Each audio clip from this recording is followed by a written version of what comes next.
right. Can you hear this? Can you hear me now? All right.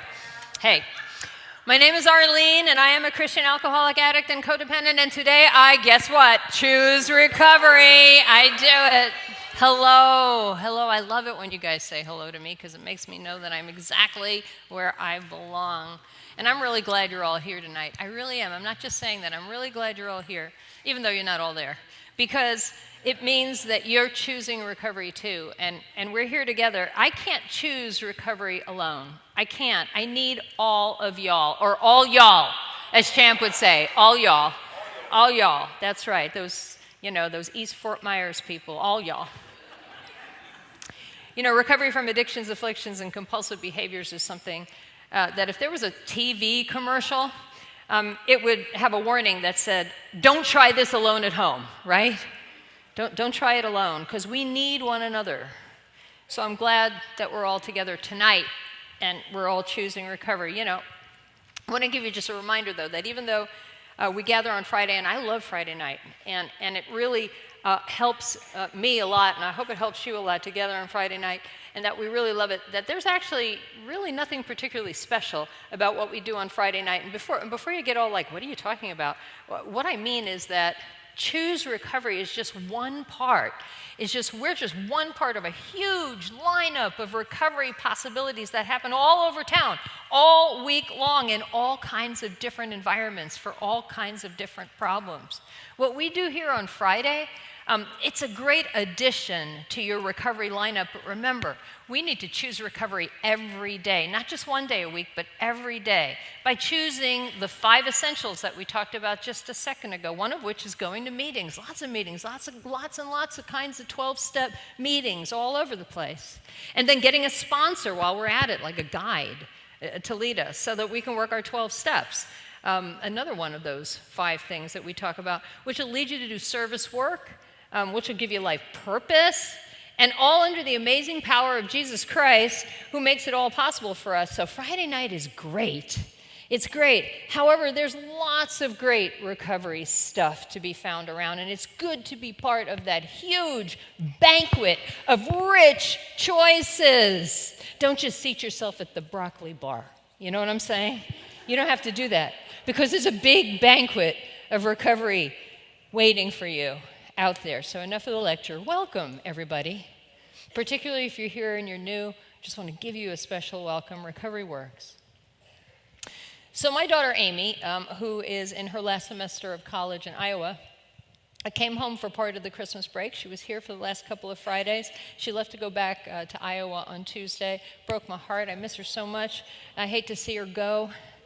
One of the things we love to do when we're together, when she comes and when we're together, we love to rewatch our favorite movies. We're kind of compulsive about it, actually. I mean, we could have picked, and we did, and we rewatched movies when she was back. We could have picked dozens of them to rewatch because we have dozens of them. But the ones that we chose this past week were The Emperor's New Groove. The Emperor's New Groove, I mean, we've probably seen 30 times. And I'm just saying 30 so that you don't think I'm weird. Okay, it's probably more. And then the other one we watched was Coco, which we haven't seen as often, but only because it hasn't been out as long. Maybe we've seen it like 6, 7, maybe 10, who knows, times.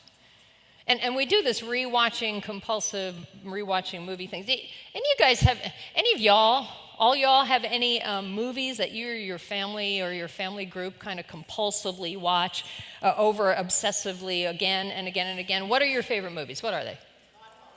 Godfather. The Godfather. The Jerk. This says a lot. I think our favorite movies say a lot about us. Okay, watch what you're saying. Anybody else? Favorite movies? Wizard of Oz.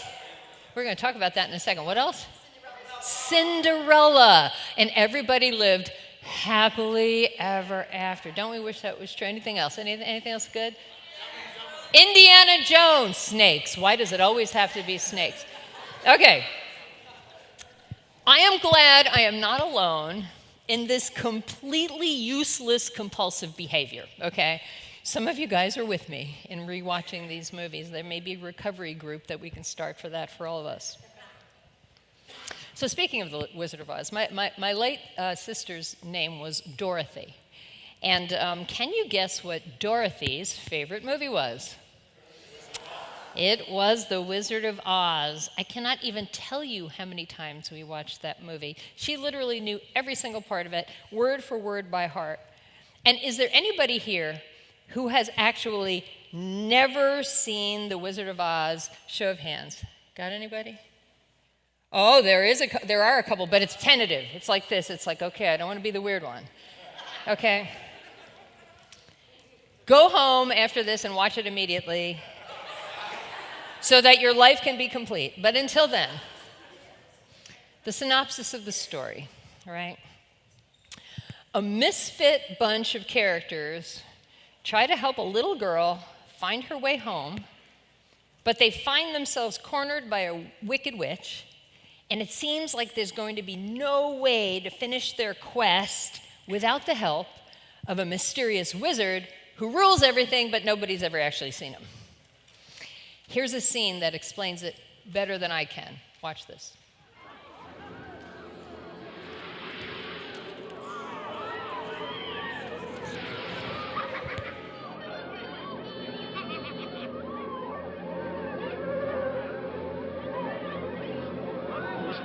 Who's her? It's the witch. She's followed us here. Surrender, Dorothy. Oh, Dorothy? Who's Dorothy? The wizard will explain it. The wizard! The wizard! Dear, whatever shall we do? Well, we better hurry if we're going to see the wizard. All right. Makes you want to go home and watch it, doesn't it? Surrender, Dorothy. Dorothy is cornered. Dorothy's in a place where she has to give up. She has to raise the white flag. The witch is basically saying, you lose, Dorothy. You lose. You'll never get home. Nothing you can do about it. You can't go on. I've got you beat. You've lost. You might as well surrender. And this reminds me of the first step of recovery. It does, because here we are in the beginning of our recovery year, so let's talk about step one. Read it with me again. Pastor Sherry and Champ did it together, but read it with me and the Bible verse that follows again. It's on the screen. Go. Step one. We admitted we were powerless over our addictions and compulsive behaviors, that our lives had become unmanageable. I know that nothing good lives in me, that is, in my sinful nature, for I have the desire to do what is good, but I cannot carry it out. Romans 7:18. So there are three key words here in step one. And if you open your worship folder and grab yourself a pen, underline them, if you would please, in your notes, because they're going to be good words to discuss in your recovery small group tonight when you talk about step one. And the three words are this: admitted, powerless, and unmanageable. These are three key words in step one. Because the first step to freedom from our addictions and our afflictions and our compulsive behaviors is admitting that we are powerless over them and that we can't manage them. The first step is to surrender the fight. To surrender. Like Dorothy, we give up. We raise the white flag. We admit that try as we might to win, we lose. We keep trying, but we can't do it. We'll never figure out a way out of our problems. We've given it our best shot, and we can't do it. There's nothing we can do about it. And you know what? It kind of leaves us feeling like we're going to die like this. As the Bible puts it in Psalm 40:12, otherwise I perish. For problems far too big for me to solve are piled higher than my head, and meanwhile my sins, too many to count, have all caught up with me, and I am ashamed to look up. My heart quails within me. We realize, finally, that we don't have the power to change our situation. And we have to admit, we can't go on. We've officially made a mess out of our life. I officially made a mess out of my life. It was official. We tried everything, gave it our best shot, and whatever we did, we couldn't seem to overcome our addictions and our afflictions and our compulsive behaviors by ourselves. We lost. Nothing left to do but to surrender a cause that was hopeless from the very start.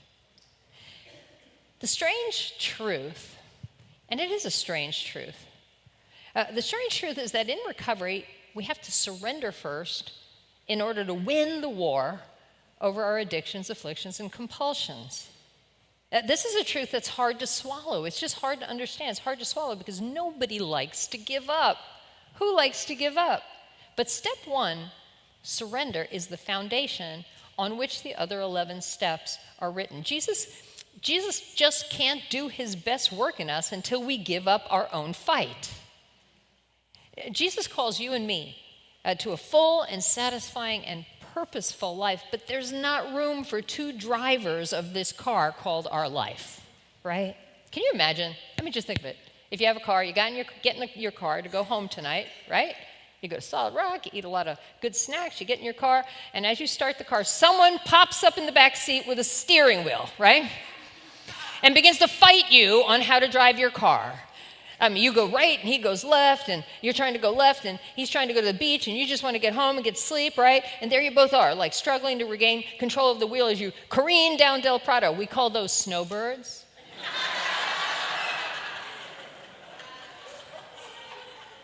Scary, right?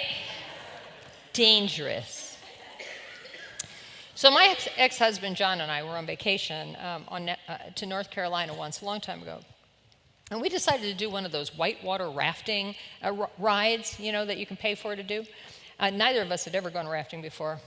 So we sat through the training thing. They train you for 4 minutes so that you don't sue them, right? And then we got into the raft with our little life preservers on and our little piece of paper with all the instructions. And we took off paddling like crazy down the river. So up ahead in the river, we see coming up, we see this huge whirlpool-y, waterfall-y thing, and we are heading straight for it. We're heading straight for it. So, of course, we keep paddling like mad, trying to get away from it, until we realized that all of the paddling that we were doing wasn't doing a thing. We were just headed for that waterfall, no matter what we did. So finally, we just stopped paddling because there was just no sense in it. We were doomed. We just held on and waited to die. And the fact that I'm standing here teaching this lesson tells you that it all worked out, but I will never forget that feeling of helplessness as the raft went round and round in circles at the mercy of the current. That's how it is with our addictions and afflictions and compulsive behaviors, isn't it? I mean, Jesus wants the best direction for us, but we're going to have to let go of the wheel first. And it might seem like a terrible, terrible idea to surrender. It seems like that would make us spiral out of control even more than we are even now. And bring more pain if we let go. But the fact is that we're in a lot of pain while holding on to our food addictions and depression and drugs and gambling and obsessing over others or whatever. All this stuff is bringing us a ton of pain. And we never managed to control it anyway. We still had it. See, Jesus actually wants to make things easier on us as we let go. These are his words. Hear them from Matthew 11, 28 through 30. Jesus says, "Come to me, all you who are weary and burdened, and I will give you" what? "Take my yoke upon you and learn from me, for I am gentle and humble in heart, and you will find rest for your souls. For my yoke is easy and my burden is light."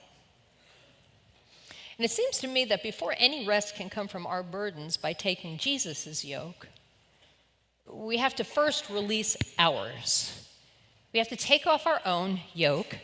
A yoke is something that goes over a work animal's neck that steers him like an oxen, right? We have to take off our own yoke. And when we release our own yoke, that's called surrender. Jesus says, "Come to me, all of you who carry heavy burdens, and I will give you rest." But you can't put on a different yoke until you take off the one you got.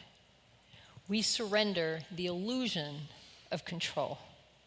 So for a few minutes, the couple of minutes we have left, let's talk about some challenges that we might encounter when we attempt step one in our recovery.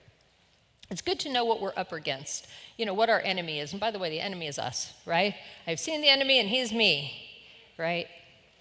So here's the question we're going to try to answer. What can trip me up as I work step one? What can trip me up as I work step one? And here's the first thing, fill in the blank for this. I think I've got control. I think I've got control. Write the word powerless next to that fill-in. Just write that next to it. See, when we surrender in step one, strangely enough, we're not actually surrendering control because we don't have any control. Think about that. When you throw up your hands and you say, I give up, you're just coming into alignment with the reality that we have no control. When John and I were paddling like mad on that river raft, it seemed like we were doing something and going somewhere, when in reality we were doing nothing and going nowhere. You can't hold on to control that you don't have. Trying to do that is called denial. So if you find yourself thinking you have control and power over your own life, then let's look at number 2, because here's the second thing that can trip me up. I think I can manage my life. I think I have control and I think I can manage my life. Write the word denial next to this. Now, denial is a crazy thing. I once went to an AA meeting in Key West, actually. Yay, Champs from Key West. I went to an AA meeting at the Anchors Away Club, I believe, in Key West. And in the meeting, there was the saddest looking person I had ever seen. The fellow was a beggar. He was a homeless man. He didn't have a home. He was begging for food. He was begging for money.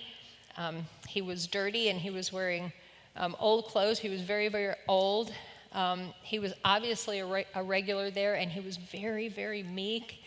And he reeked of alcohol. And he just seemed like such a gentle soul. But during the meeting, someone challenged him about how maybe the reason why he didn't stop drinking is because he wasn't working a very diligent program of recovery. And at that point, all vestiges of meekness went away. And he reared up and he said, I'm a survivor. I do things my way. You can't tell me what to do. And I remember thinking, oh, I see. You think you can still manage your life, even though everyone else in the place can see that you're homeless and begging and still drunk. It was denial at its best, and that's how I was. Everybody else could see it. Everybody else could see what was going on. But I couldn't see it. I thought I still had it under control. Denial will keep us sick because it says we don't need any help, and we know everything already. And here's the hardest part for me, and this is true today.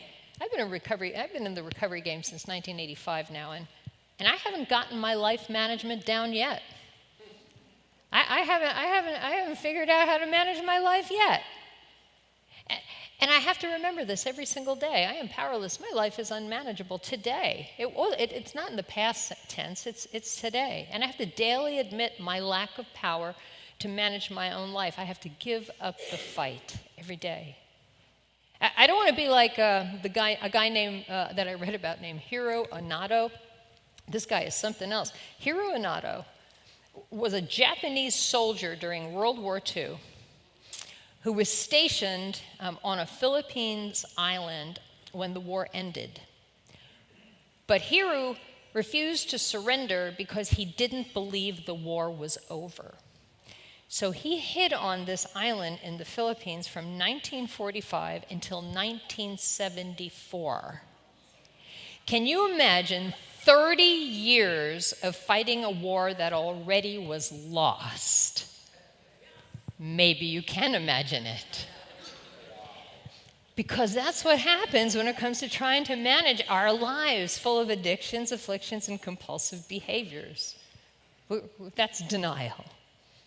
So I have a friend today who has agreed to share with us for a few minutes how he came to surrender, how he admitted that he was powerless and had to give up the illusion of control over his life. And that would be John, who, by the way, is hosting our party a week from Saturday. And so John is going to share with us for a few minutes about step one. Hey, John. Hey, Arlene. I was told I had to use the mic tonight, so. Yes, he has. Oh, very good. Wow. Nice. Imagine that, huh? Wow, it's magic. Powerlessness for me was, Who are you? I was definitely a Who are you? Who am I? John. I'm John, grateful Christian, recovered from drugs and alcohol. Hi, John.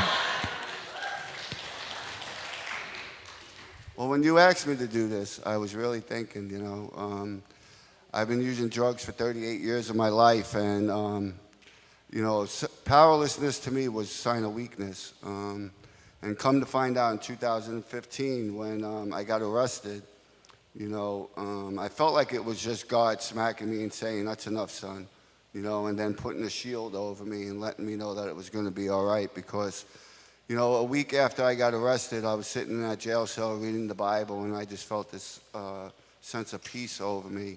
And God wasn't done because he took away my kids at that time, like a week later while I was sitting in jail. He took my wife away. She had gotten arrested. I had nowhere to go. And I wasn't worried, and that was the time that I honestly knew that my reckless behavior from all those years was, I didn't have control over the drugs and alcohol no more. I didn't have control over my life. And that's the time where I just gave it all to him, and I said, here you go. And I stopped getting in the way. I mean, literally getting in the way, where I just did whatever anybody else told me to do because I knew my thinking wasn't the right way to go. It's been almost 4 years since I've been back in recovery.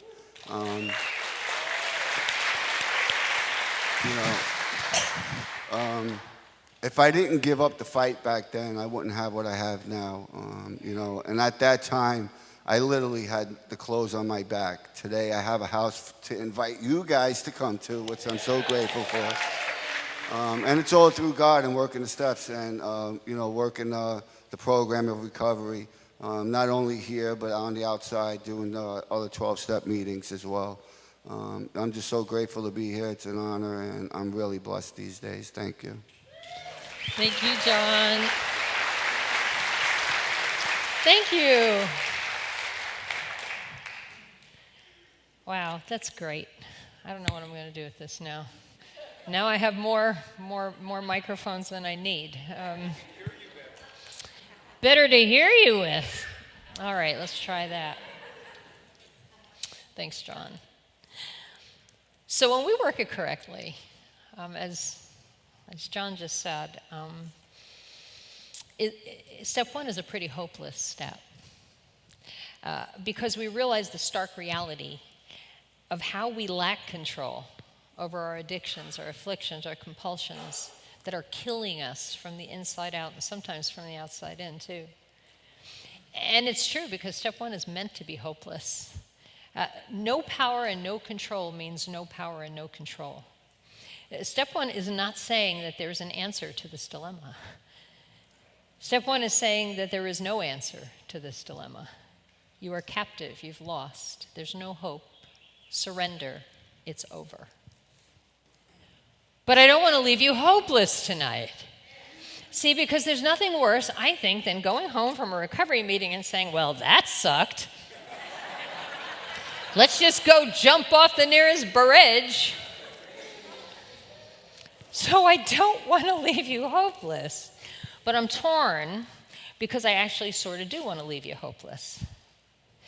Because it is only out of the despair of hopelessness that a desperation gets born, one that John talked about, a desperation to cling to anything that might save us from this state. And it's out of that desperation that we say, well, maybe I will try that crazy trusting Jesus thing. I've got no other options, it just might work. It's out of desperation in step one that I say, well, maybe if I do attend some of those 12-step recovery meetings people keep talking about, I might find an answer there, or a sponsor might be able to guide me on a new path that I can't see. You never know. Or maybe there's something to that doing service work jazz that they're always talking about that'll save me. See, that's what desperation does. It leads us to the 5 essentials of recovery and leads us to the feet of Jesus, who is our only hope, and propels us into a life of recovery practices. So that's what step one is for. So I don't want to leave you hopeless, but I also sort of do. And so as the band comes back up tonight, you can sense the tension in this step. The altar is open to grapple with this. Whether you're brand new to recovery or you've been here for a lot of years, you can still come to this altar and pray over whether you're really ready to surrender the illusion of control over your life today, one day at a time. You know, we started out with a Wizard of Oz clip that said, "Surrender, Dorothy." And tonight can be a night of surrender for you. Come to the altar. You can come to the altar. You can say, okay, today I've come to surrender Arlene. I've come to surrender Brooke. I've come to surrender Lisa. I've come to surrender. And then put your name in there. Surrender thinking that you know how to manage your own life. Surrender the delusion that you have control over what has you beat. Because remember, we surrender to win. In our hopelessness, we become willing to replace that false belief in ourselves with something more enduring. You know, in the Wizard of Oz, the only hope that Dorothy had was the wizard would help her, and spoiler alert, the wizard turned out to be a fraud, okay? We surrender to a savior. He's our only hope. He's our living hope. I take off the heavy burden, the heavy yoke of me, and take on a sweeter and easier burden, the strong and faithful yoke of Jesus. And in the gap of that transfer, when one yoke's off and the other one's not on yet, that's step one. That's where Jesus comes rushing in to save the day. So as the band plays, come to the altar for sweet surrender. Surrender to win. And if you need someone to pray with you, just raise your hand and we'll come and pray with you.